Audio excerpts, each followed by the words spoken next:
Here's your daily reminder that the Democrat Party and woke corporations think black people and brown people are too stupid or too helpless to have a photo ID to vote. Hello once again, all my fellow patriots and you filthy leftist stalkers out there. Welcome back to my channel. My name is Angela Box. You're watching Angela's Soapbox, where I always say what you are thinking. If you're not subscribed to the channel, please consider hitting that subscribe button, liking or rumbling this video, commenting on this video, and of course sharing this video, especially with your filthy electorate friends, because they truly hate my guts, and for me that's a badge of honor. Yeah, you will not be shocked at who is getting this eternal killing plastic straw. This guy, this MFer, Dan Crenshaw, man, I gotta say, I think his time is coming to an end in Congress. Like, he sucks. And let's talk about why does Dan Crenshaw suck this week? Let us count the ways. All right. Okay, Eye Patch from Kane, as he is affectionately known, showed his ass once again the other day, and this is all over X.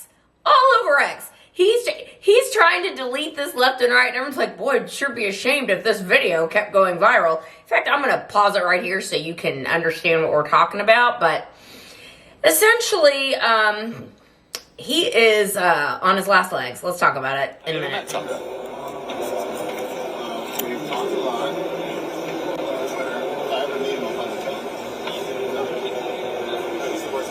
I mean, Tucker Carlson basically nailed it when he said, I'll tell you who the most left-wing person in Congress is. It's Dan Crenshaw. Dan Crenshaw, who talks a good game. He's a good old boy. He's hunting, and he's a warrior, and he's in the Army and all these things. He's Special Forces, and a lot of us were fooled. A lot of us were fooled. And as someone who saw him speak at a Remembrance Project luncheon before he was elected, I was like, wow, this guy's going to be great. He talked a good game about illegal aliens.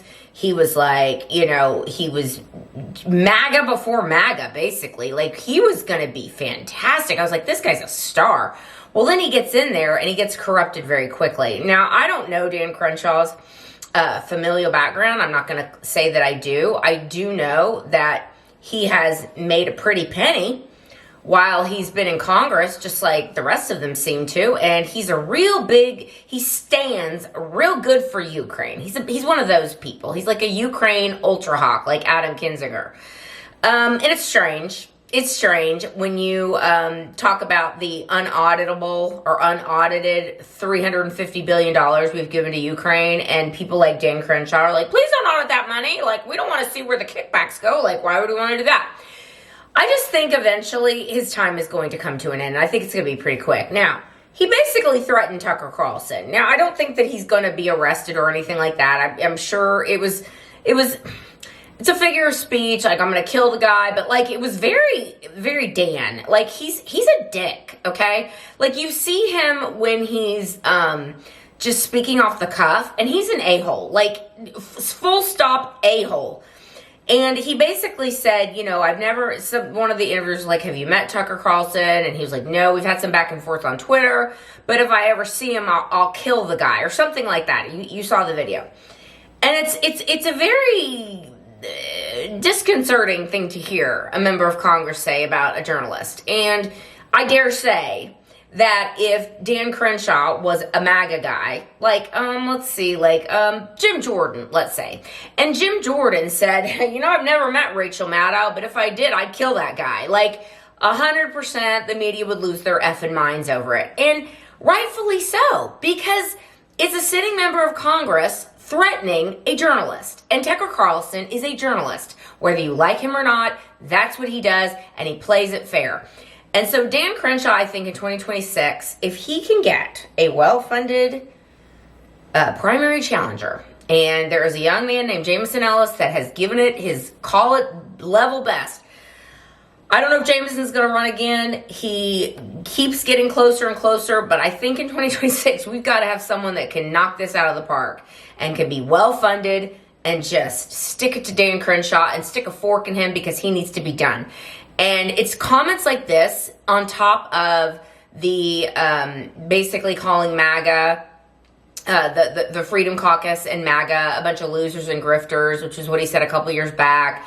And just being an a-hole, like very John. He's not just called Eye Patch McCain for no reason. Like John McCain was an a-hole too.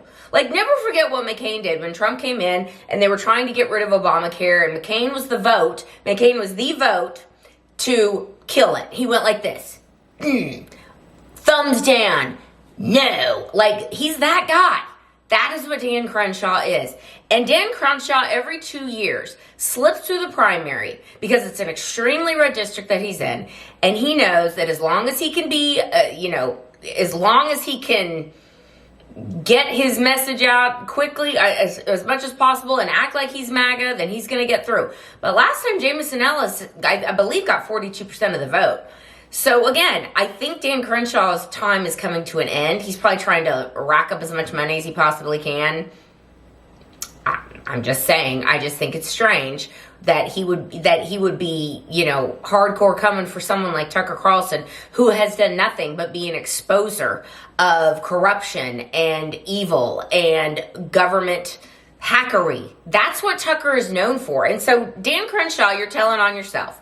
You're telling on yourself. You're letting everybody know you're just a deep state hack. I mean, if you didn't think so before, ladies and gentlemen, pretty sure threatening a journalist on live video would seal the deal. So, count your days, Dan Crenshaw, in Congress, because I think they're coming to an end soon. And on that note, I know someone who worked for Dan Crenshaw. I'm not going to say if it was a man or a woman, but I do know someone that worked for Dan Crenshaw in Washington, D.C. And I told this person before they went to D.C., they were all excited to go work for him. I go, are you sure you want to do that? Like, he's a dick. Like, I don't know if I would even put that on my resume if you want to work in Republican politics in Texas, but okay. So this person lasted a few months. And they came back and they basically said, you were 100% right. I should have listened to you. I'm like, yeah, I mean, this person was like, he's awful. He's terrible. And I'm like, yeah, that's what I told you. But you had to go figure it out for yourself.